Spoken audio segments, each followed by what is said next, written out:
أعمالنا من يهده الله فلا مضل له ومن يضلل فلا هادي له أشهد أن لا إله إلا الله وحده لا شريك له وأشهد أن محمدا عبده ورسوله لا نبي ولا رسول بعده.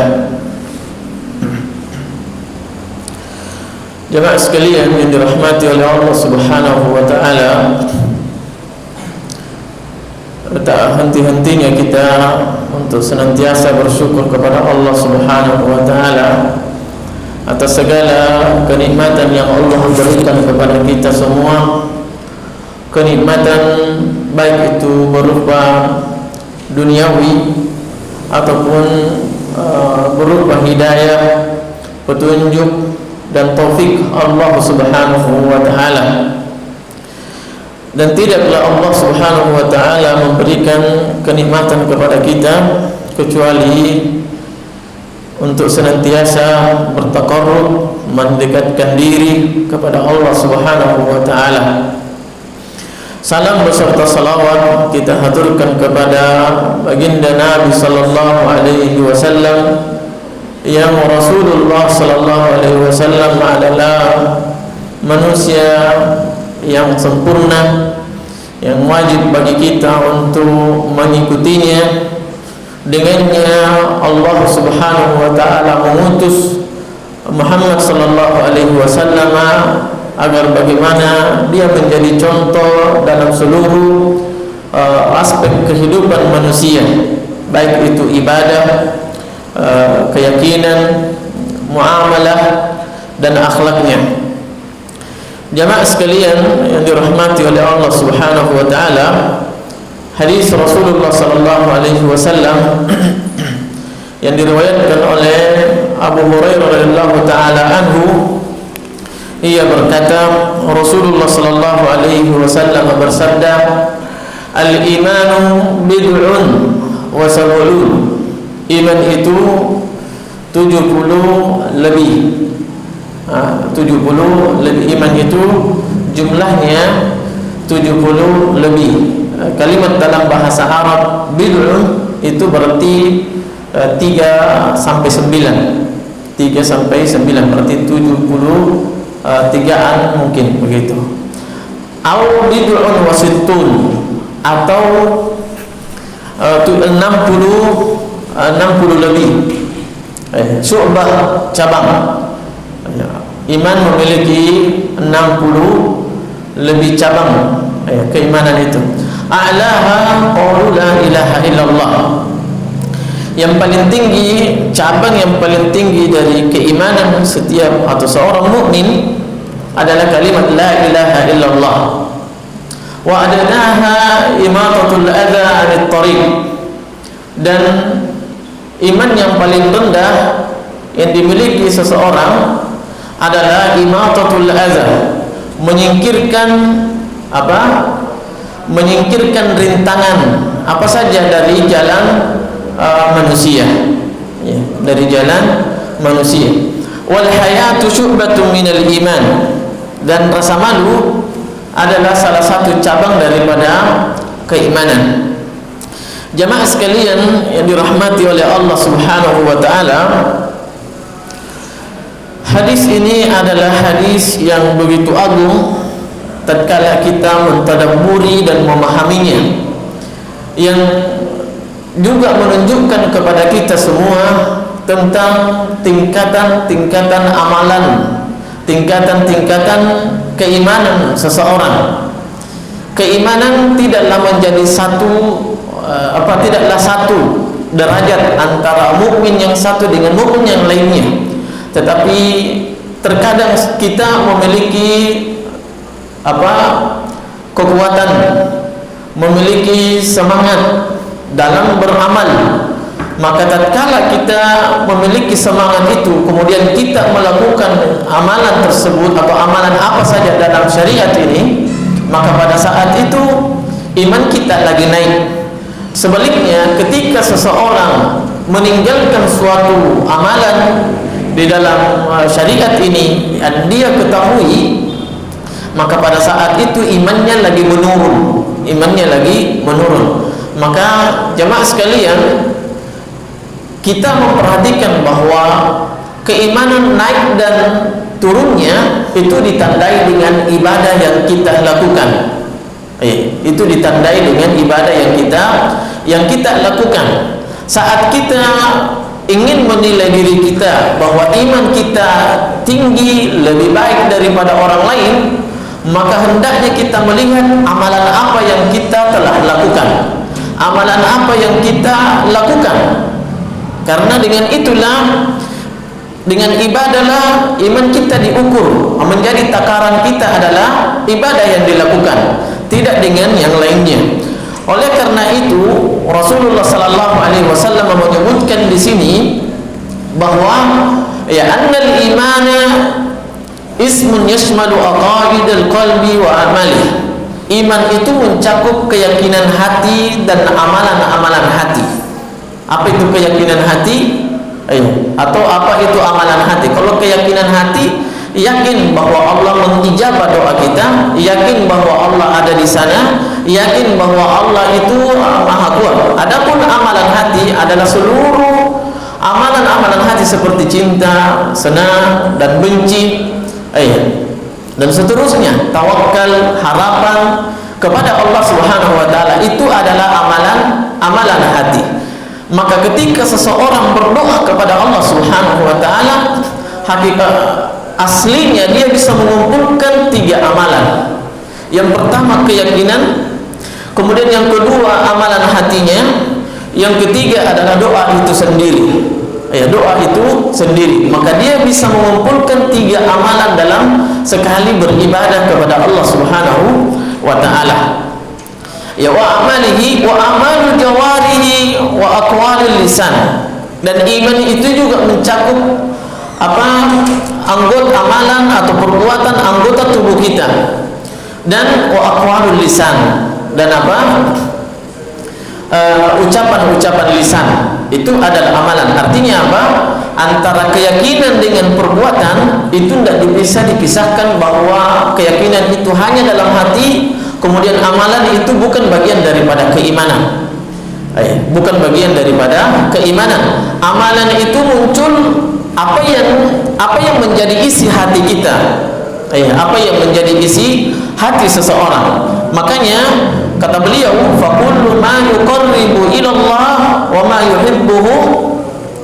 Oleh karena itu, apa saja yang bisa mendekatkan diri kita kepada Allah Subhanahu wa taala, apa yang dicintai oleh Allah, apa yang diridhoinya, baik itu sifatnya wajib atau hukumnya wajib atau yang sunnah, fa innahu dakhilun fil iman, maka itu bagian daripada keimanan. Kemudian Rasulullah SAW di sini menyebutkan wa dzakara huna a'laha wa adanaha. Rasulullah SAW menyebutkan di sini dua sisi.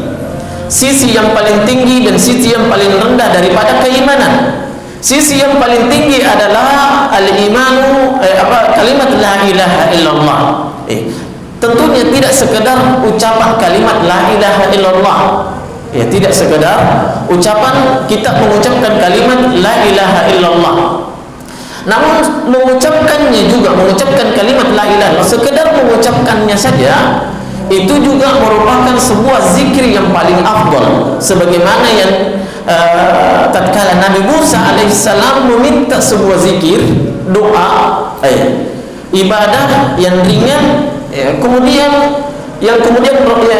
Musa alaihissalam mengatakan bahwa saya mau doa zikir yang tidak diketahui oleh kaumku. Maka maka Allah Subhanahu wa taala memberikan zikir la ilaha illallah. Namun pandangan siapa? Nabi Musa alaihissalam mengatakan bahwa ya Allah, kullu ibadika yaquluna hadza. Ya Allah, kalimat la ilaha illallah ini adalah apa? Semua hamba-hambamu bisa mengucapkannya. Artinya Nabi Musa ingin zikir yang spesial. Maka dalam Islam kita tidak mengenal zikir spesial, zikir yang paling banyak pahalanya, yang tertinggi dan paling mulia kecuali la ilaha illallah. Kalau ada selain daripada itu berarti bid'ah, berarti mengada-ngada. zikir yang paling mulia adalah kalimat la ilaha illallah.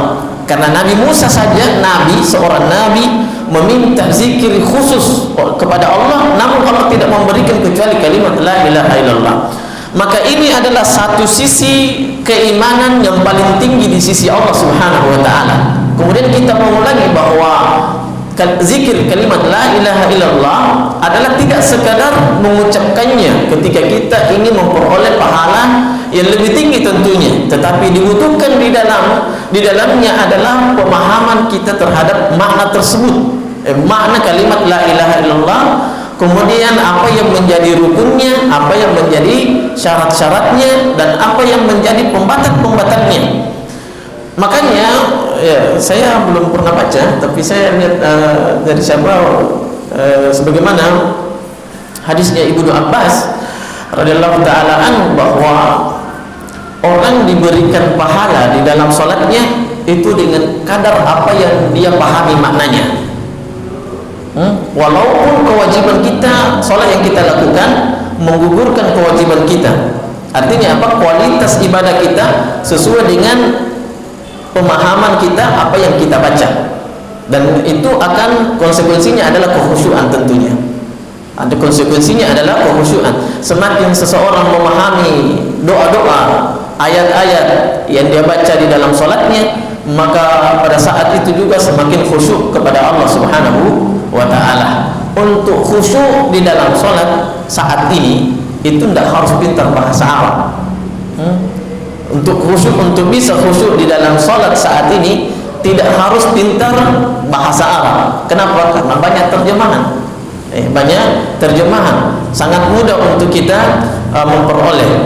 Namun kita perlu meyakini bahwa memahami bahwa zikir yang kita baca, kualitas ibadah yang kita lakukan sangat beriringan dengan makna atau pemahaman yang kita dengannya bisa mentadabburi, memahami bacaan-bacaan zikir di dalamnya. Maka zikir-zikir, sebagian, siapa kata Ustaz Arfan, bahwa di antara imam atau ulama Syafi'iyah namanya Al-Qalyubi, dia mengatakan bahwa kalau zikir beda dengan bacaan Quran. Kalau bacaan Quran orang tidak paham artinya, paham artinya atau tidak paham artinya, maka diberikan pahala. Tapi kalau zikir harus memahami maknanya, harus memahami. Seperti subhanallah. Apa arti subhanallah? Kapan dia tidak memahami maknanya, maka dia tidak mendapatkan pahala darinya. Beda dengan bacaan Al-Quran, ya sekedar kita membaca alhamdulillahirabbil alamin, maka kita memperoleh pahala di setiap hurufnya. Beda dengan zikir-zikir yang lainnya. Betul bahwa Al-Quran bagian daripada zikir, tetapi ketika dikumpulkan dalam suatu konteks, kalimat qiraatul Quran dengan zikir, berarti Al-Quran lain, zikir juga lain. Zikir juga lain. Ketika seorang mengucapkan la haula wala quwata illa billah, alhamdulillah, subhanallah, maka dia tidak akan memperoleh pahala dari kalimat-kalimat thayyibah tersebut kecuali dia memahami maknanya. Beda halnya ketika dia membaca Al-Quran, dia paham dengan tidak paham membaca apa yang dia baca dari Al-Quran, maka dia memperoleh pahala dari setiap huruf Al-Quran itu. Maka kata beliau, kata Rasulullah SAW, adalah a'la la ilaha illallah. Yang paling tinggi dari zikir atau amalan yang paling tinggi dari kalimat dari keimanan itu adalah kalimat la ilaha illallah. Ini sisi yang paling tinggi, keimanan yang paling tinggi di sisi Allah Subhanahu wa taala. Namun ketika seseorang mengucapkan kalimat la ilaha illallah, ternyata dia juga melakukan kesyirikan, meminta kesehatan kepada selain Allah, meminta rezeki kepada selain Allah, maka tidak akan menjadi suatu zikir dengannya keimanannya tinggi di hadapan Allah. Kenapa? Karena dia melakukan apa yang menjadi kebalikan kalimat la ilaha illallah. Kalimat la ilaha illallah, kita diajak, kita diperintahkan untuk mengikhlaskan, memurnikan keyakinan kita kepada Allah semata. Saat kita tertimpa penyakit, mendapatkan kesehatan, dan kita tahu bahwa kesehatan itu datangnya dari Allah, kita pun wajib untuk mengakui bahwa penyakit itu datangnya dari Allah.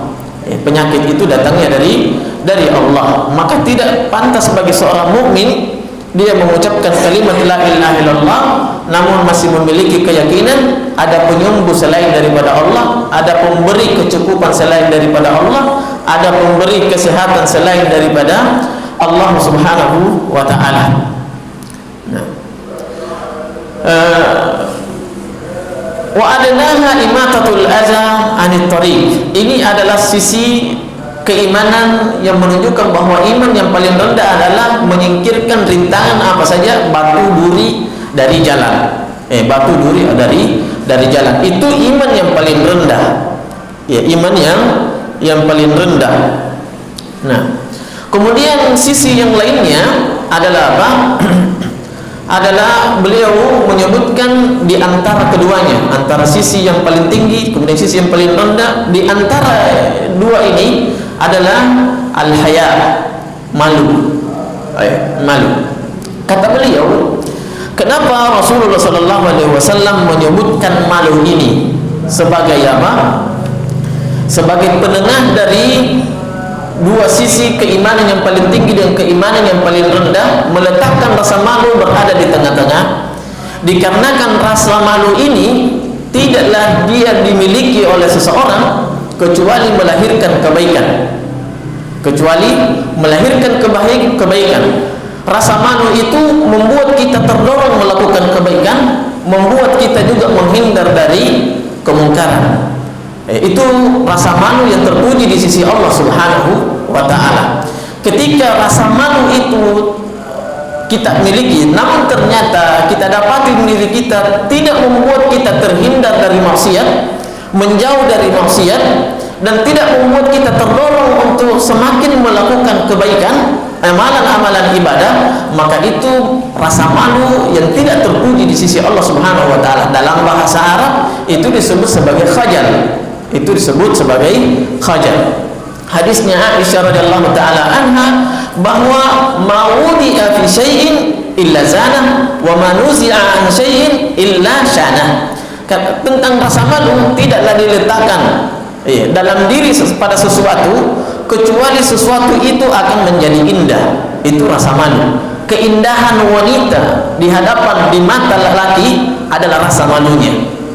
Keindahan wanita adalah di mata lelaki adalah rasa wanita, rasa malunya. Maka kata Aisyah radhiyallahu taala anha, rasa malu itu tidak diletakkan pada sesuatu kecuali sesuatu itu akan menjadi indah, akan terasa bagus, kelihatan indah, dan tidaklah dicabut rasa malu itu kecuali sesuatu itu akan menjadi buruk, menjadi buruk.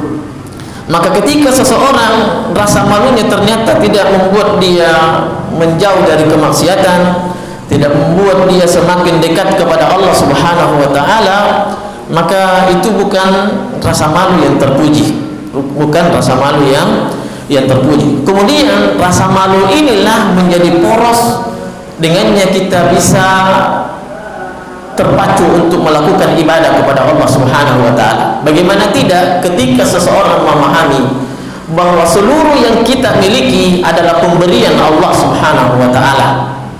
Mata kita adalah pemberian Allah, kesehatan yang kita miliki adalah pemberian Allah, harta yang kita miliki adalah pemberian dari Allah Subhanahu wa taala. Apakah seseorang tidak merasa malu kepada Allah saat dia senantiasa diberi? Kita saja sesama manusia kalau senantiasa diberi, malu-malu untuk dilihat lagi sama orang tersebut biasanya. Malu-malu lagi untuk dilihat sama orang tersebut. Tapi ketika seseorang memahami tapi rasa malu tadi, dia ketika rasa malunya yang dia hadapkan antara sesama, mungkin dia akan menjauh dari tetangganya. Tapi kalau rasa malu kita kepada Allah Subhanahu wa taala, kita akan semakin dekat. Demikian juga ketika seseorang takut kepada Allah Subhanahu wa taala. Tidak ada sesuatu yang ditakuti makhluk yang dengannya ternyata rasa takutnya justru membuat dia dekat dengan Allah kecuali rasa takutnya kepada Allah Subhanahu wa taala. Beda dengan ketika manusia takut dengan sesama makhluk, takut dengan hewan buas, maka dia akan menjauh darinya. Kata beliau, fa inna man istahya min Allah li tawatur ni'ami, karena siapa yang malu kepada Allah karena dan dia memahami bahwa Allah senantiasa memberikan nikmat kepadanya, wa sawabihi karamihi, dan begitu mudahnya dia peroleh kemurahan Allah Subhanahu wa taala dalam hidupnya, wa tajallihi alaihi bi asma'il husna, dan dia betul-betul memahami bahwa Allah itu memiliki nama pemurah, penyayang dan seterusnya. Walaupun hamba itu memiliki dosa, namun dia memahami bahwa Allah itu pemurah, Allah yang memberikan semua apa yang dia miliki seorang hamba. Apa jadinya? Dia pun mengetahui bahwa saya ini adalah pendosa. Aujaba lahul hadzal haya at-tawaqqi min al-jara'im, maka rasa malunya itu wajib wajib baginya untuk menghalangi dirinya dengan kemaksiatan. Artinya rasa malunya menjadi penghalang baginya terhadap kemaksiatan. Tapi ini adalah orang yang memahami seluruh kenikmatan pemberian Allah Subhanahu wa taala kepada hamba tersebut. Kapan dia tidak memahaminya, maka dia akan berjalan dan menyandarkan kenikmatan yang dia peroleh terhadap dirinya. Kalau dia tidak memahami kenikmatan yang dia miliki, maka apa jadinya? Dia tidak melakukan ketaatan, kemudian dia menyandarkan kenikmatan atau kenikmatan yang dia miliki itu kepada dirinya, dan lupa bersyukur kepada Allah. Sebelumnya kita sudah sebutkan bahwa syukur itu terkumpul di dalam satu kalimat, yaitu apa? Kasratul ibadah, banyak beribadah kepada Allah Subhanahu wa taala, bukan dengan sekedar mengucapkan alhamdulillah.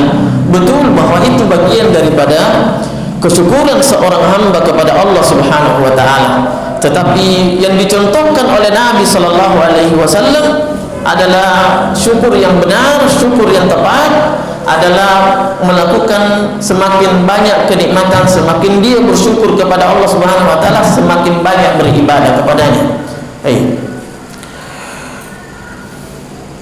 Nah, maka jamaah sekalian yang dirahmati oleh Allah Subhanahu wa taala, fa'alaha wal qiyamu bil wajibati wal mustahabbat, dia akan senantiasa termotivasi untuk melakukan kewajiban-kewajibannya, kewajiban-kewajibannya kepada Allah Subhanahu wa taala dan hal-hal yang sifatnya sunnah. Maka kalimat atau derajat keimanan yang paling tinggi adalah kalimat la ilaha illallah saat kita mengucapkannya jujur dari hati kita. Jujur kita mengucapkan kalimat la ilaha illallah.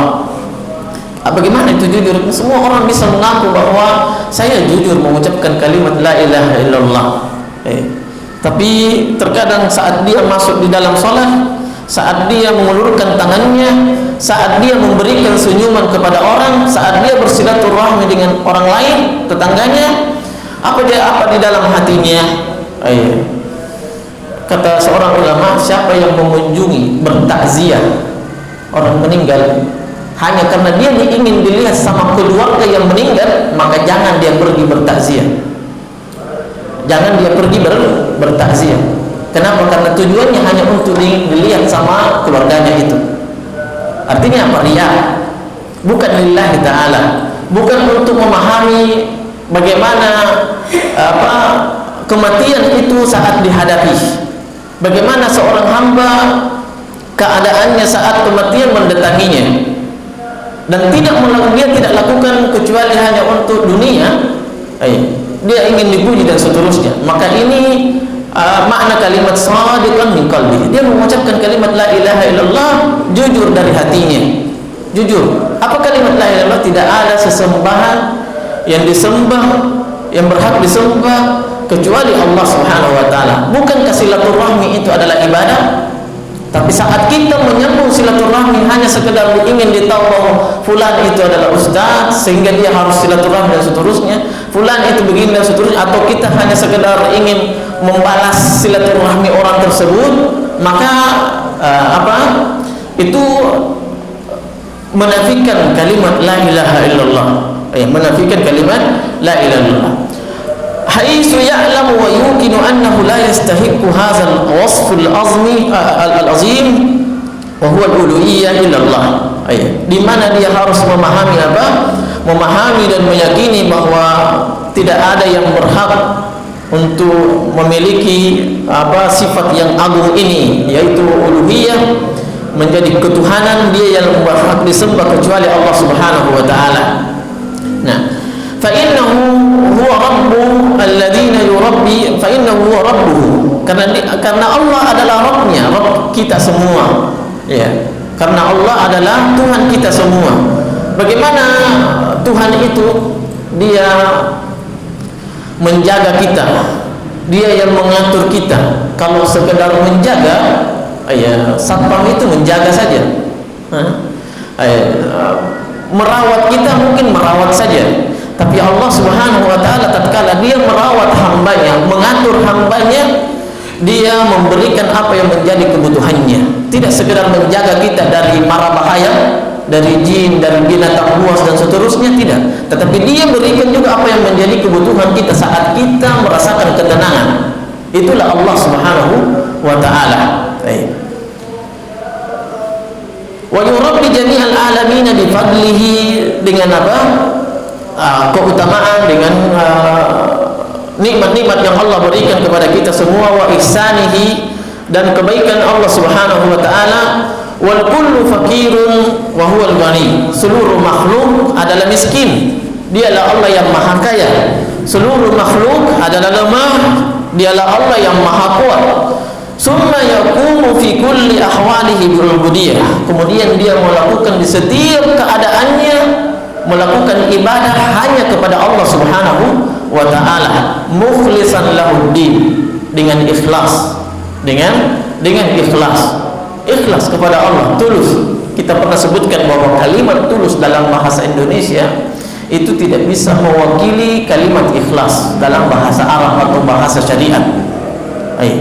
Karena kalau tulus, kita mengharap supaya orang juga senang dengan kita, walaupun kita tidak mengharap dia balas dengan apa yang kita berikan kepadanya, itu juga tulus namanya dalam bahasa Indonesia.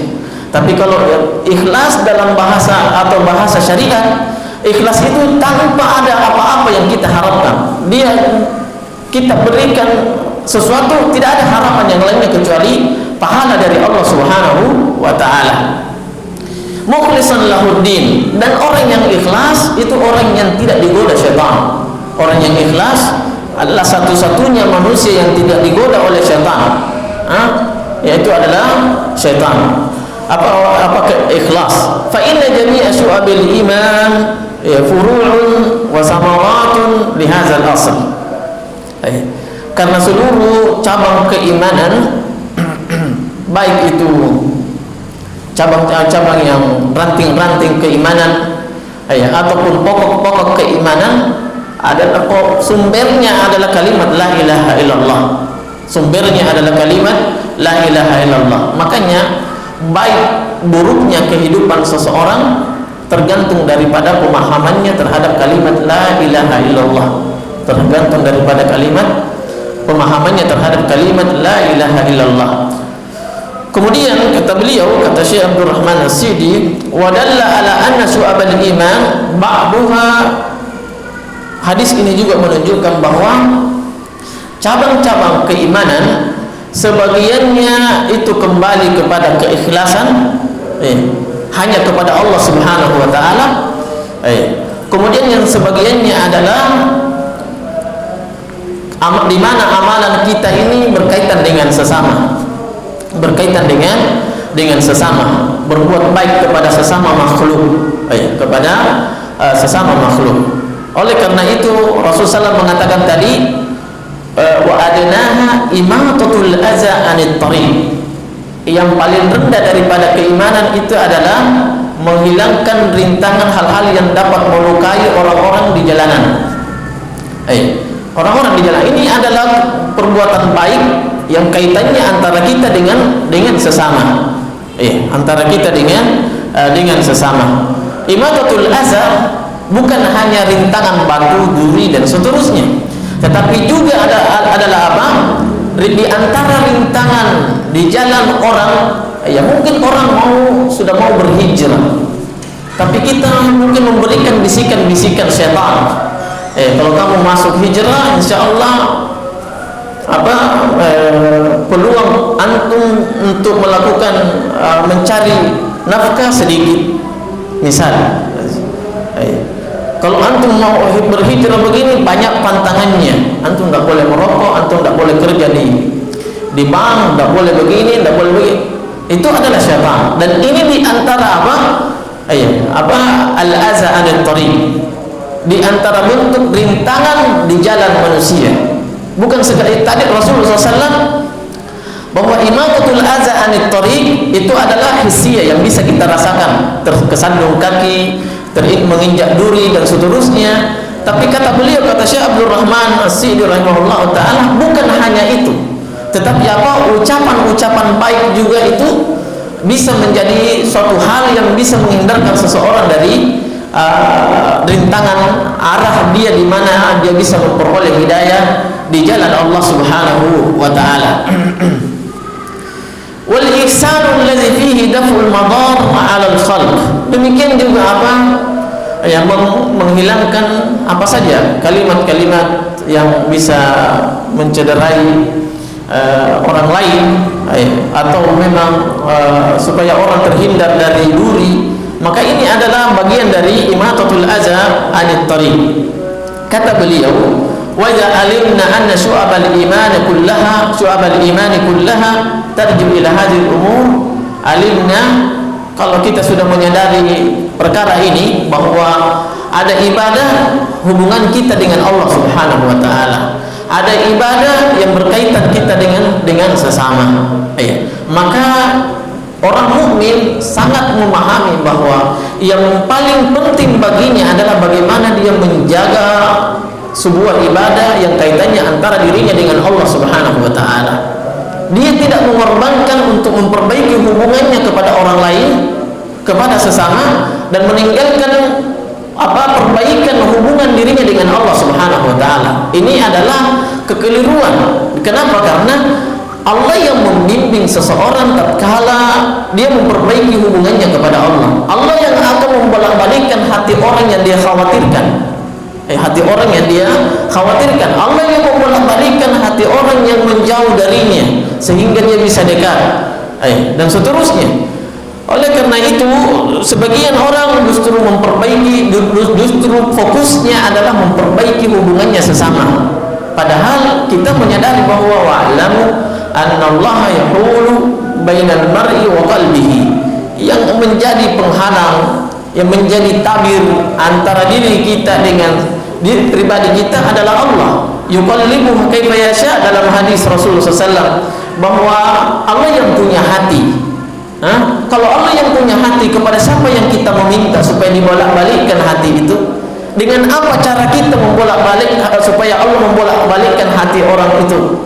Tentunya dengan ibadah dan doa kepada Allah Subhanahu wa taala. Nah,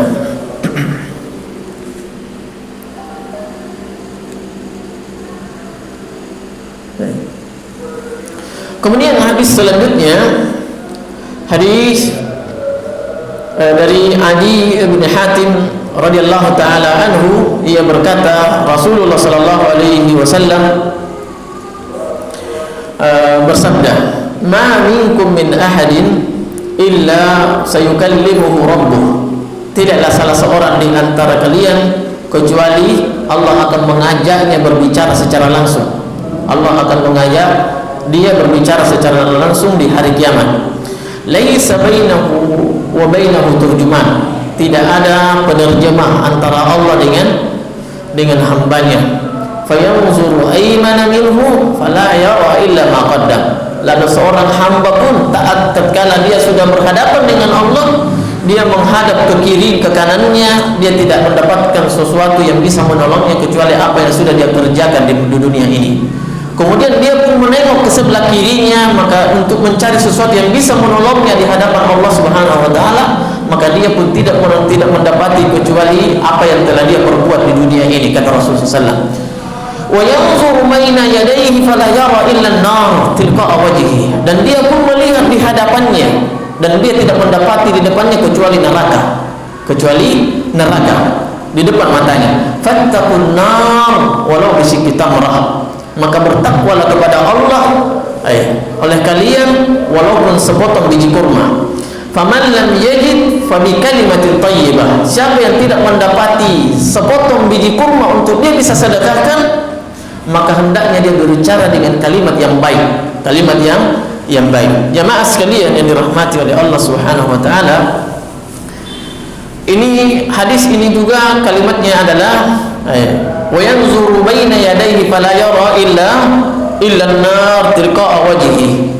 Dalam surat Maryam, bahwa seluruh manusia, orang mukmin, orang kafir, orang munafik, orang fasik, semuanya akan mendatangi neraka.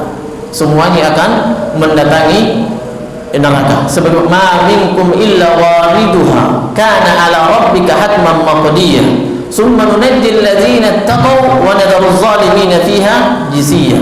Kata Ibnu Abbas, tidak ada seorang pun di antara kalian kecuali dia harus berhadapan dengan neraka. Orang mukmin atau orang munafik, orang kafir, semuanya berhadapan dengan apa? Dengan neraka. Kata Allah Subhanahu wa taala, "Ma minkum illa wariduha." Tidak ada seorang pun di antara kalian kecuali datang ke neraka. Illa wariduha. Kana ala rabbika hatman maqdiyah. Itu menjadi ketentuan Allah Subhanahu wa taala, tidak bisa dirubah-rubah.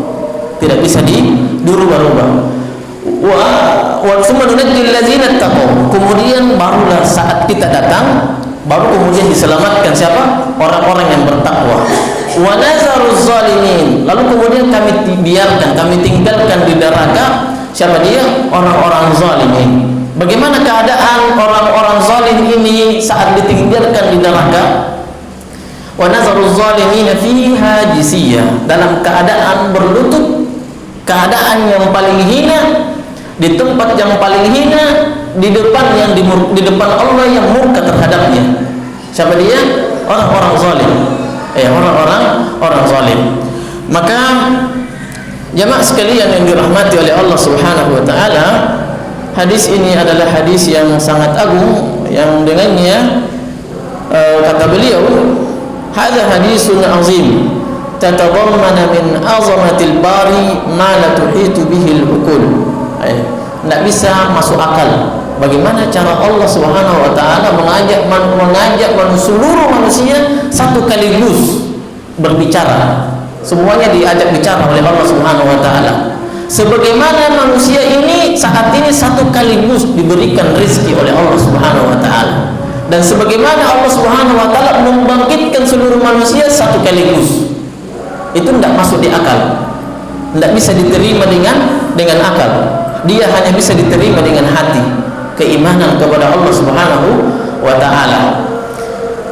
Saya teringat dengan ucapan seorang ulama bahwa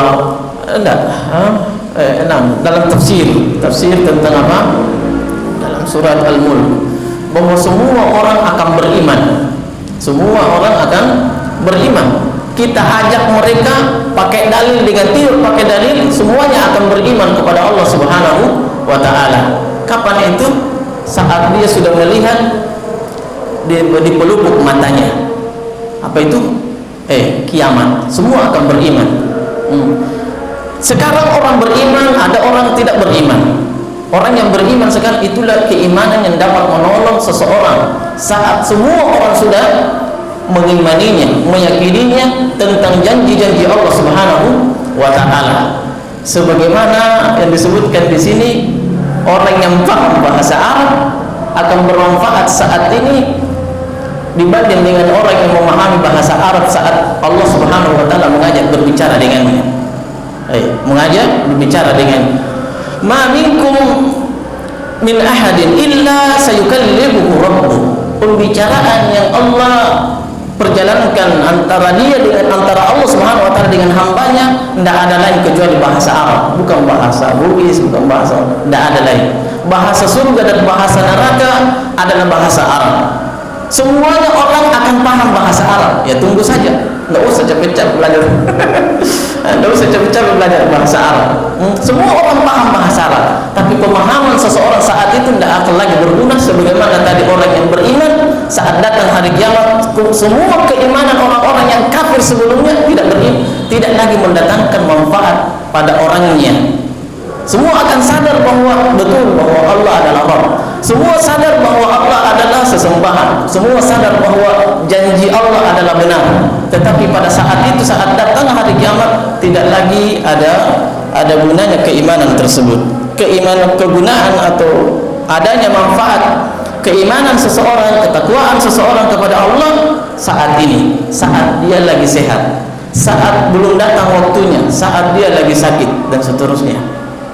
Allah Subhanahu wa taala memerintahkan kita beribadah pada setiap keadaan, saat kita sakit, saat kita sehat, saat kita kaya ataupun saat kita kekurangan. Allah Subhanahu wa taala tidak ada yang dia minta dari kita, tidak ada yang diharapkan dari kita, tidak ada yang bisa mengangkat derajat kita di sisi Allah Subhanahu wa taala kecuali ibadah kepada Allah Subhanahu wa taala. Nah, karena orang yang beribadah hanya pada satu keadaan, itu ciri umatnya Nabi Nuh. Ciri umatnya Nabi Nuh alaihissalam. Dia beribadah saat dia apa? Saat dia terjepit, saat dia kesusahan, kepada Allah Subhanahu wa taala dengan setulus-tulusnya, dengan seikhlas-ikhlasnya. Tapi saat dia bahagia, dia tidak bisa beribadah kepada Allah Subhanahu wa taala. Saat dia berkecukupan, dia sulit baginya untuk beribadah kepada Allah. Maka ini adalah keadaan orang-orang musyrik. Dia hanya mampu beribadah pada satu keadaan. Dia mungkin bisa sholat berjamaah, saat dia punya apa yang dia inginkan, saat dia memiliki apa yang dia butuhkan. Tapi saat dia tidak memiliki apa yang menjadi kebutuhannya, berat baginya, atau sebaliknya. Maka ini tidak di antara bentuk keimanan yang tidak mendatangkan keberkahan pada diri orangnya. Mungkin demikian. Subhanakallahumma rabbana bihamdik, la ilaha illa anta astaghfiruka wa atubu ilaik. Assalamualaikum warahmatullahi wabarakatuh.